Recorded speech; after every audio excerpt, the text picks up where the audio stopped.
To Tech Time News. On today's show, we take a look at the brief history of Tesla's rise from $17 a share to becoming the world's biggest electric automotive company, and well on its way to become the world's biggest energy company. Stay tuned. This is part one of a two-part mini-series looking at the brief history of Tesla, their rise and further rise.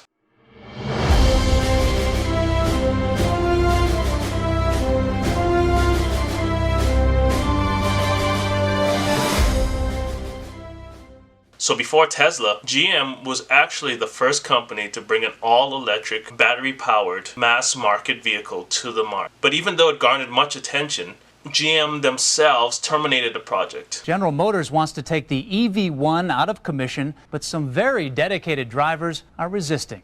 No pistons, no valves, no exhaust. It's all electric and fast.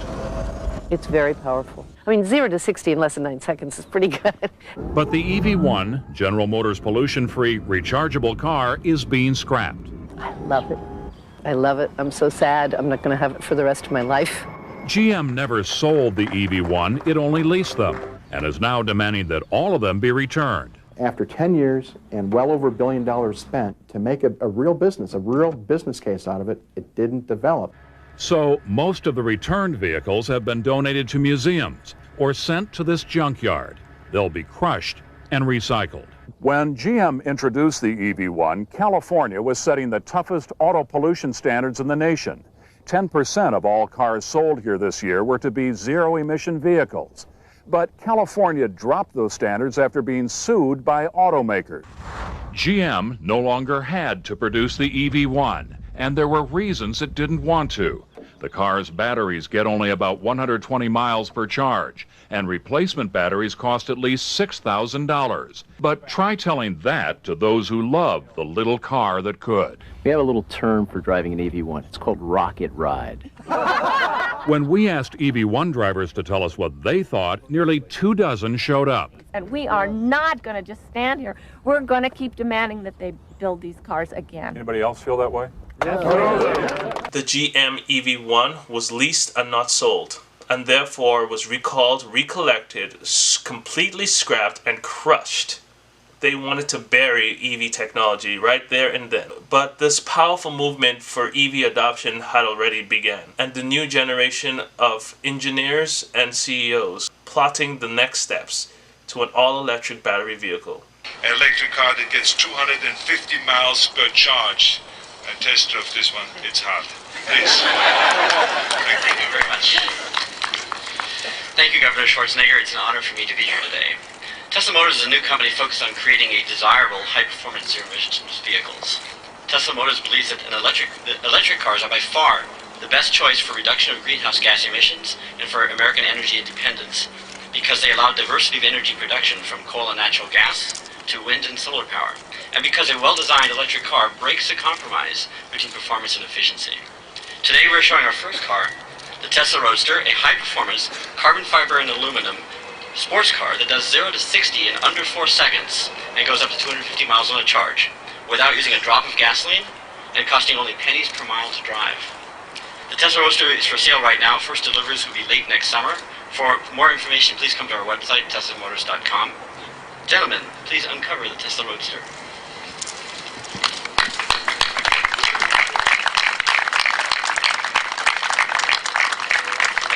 Such persons as Martin Eberhard, Ian Wright, and Mark Terpening were the first founders of Tesla. In the early days, they needed a substantial amount of money, and so they turned to an entrepreneur who had just started SpaceX, who at the time advocated strongly for renewable energy and sustainable energy technology. Elon Musk became the fourth member of the initial founders. After a lunch with J.B. Straubel, which they were coincidentally talking about electric planes, Elon Musk decided to add J.B. Straubel as a chief engineer to design the next generation electric car. J.B. at the time had already taken apart and built his own electric car from scratch, pretty much in a garage.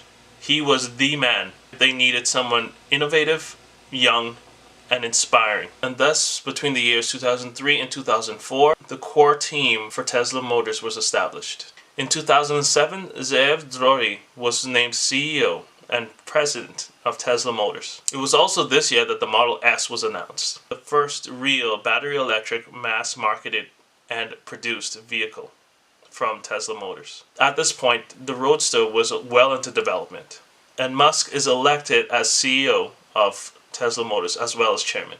At this point, Tesla was well underway of delivering their first generation Roadster, which would further go on to sell over 2,000 vehicles. In 2009, Tesla partners with Daimler in an attempt to speed up Model S production. They also take a loan of $465 million from the Department of Energy. Back then, the initiative of the Obama administration was to advance renewable energy and create new industries. Tesla received one of these loans, as well as another famous company called Solandra, which famously went bankrupt and defaulted.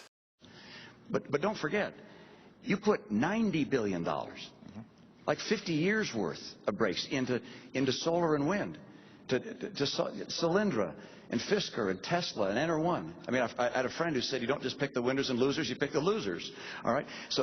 This is not the kind of policy you want to have. You want to get America energy secure. And in June 2010, IPO'd, opening up their company to the public for investment at an astounding $17. Elon, a huge day for Tesla, the company going public. Why now? Well, a number of reasons. We actually don't need the IPO proceeds for the Model S engineering production. A lot of people think we do, but that's actually taken care of with the DOE loan and with pre-existing investment. This is the Model S, by the way, this is folks, Model S, right. rolling out in 2012. Right. However, it wasn't until 2 years later, with a 1-year delay, that Tesla was able to finally produce the Model S, which interestingly also had the capability of battery swap technology, which was made popular now by NIO. Since we've got some extra time, let's do another one. This is the craziest thing ever.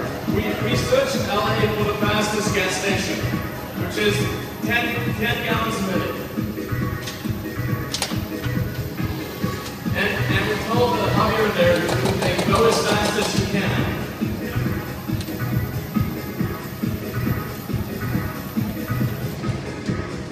Look at that, there it is. I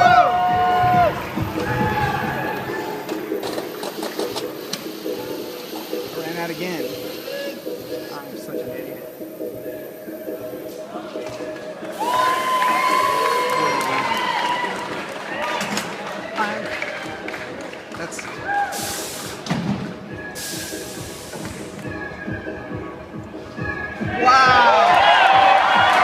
This was a possible future, rather than the supercharging network that we know today. The consensus back then was a controversy.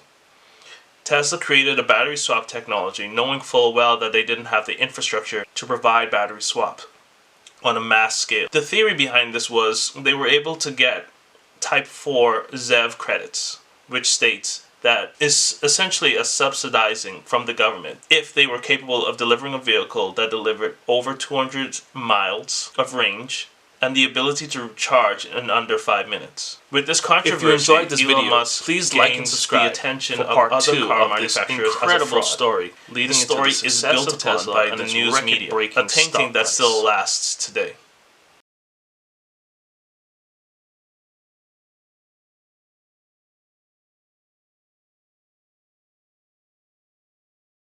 So until next time, stay safe and God bless.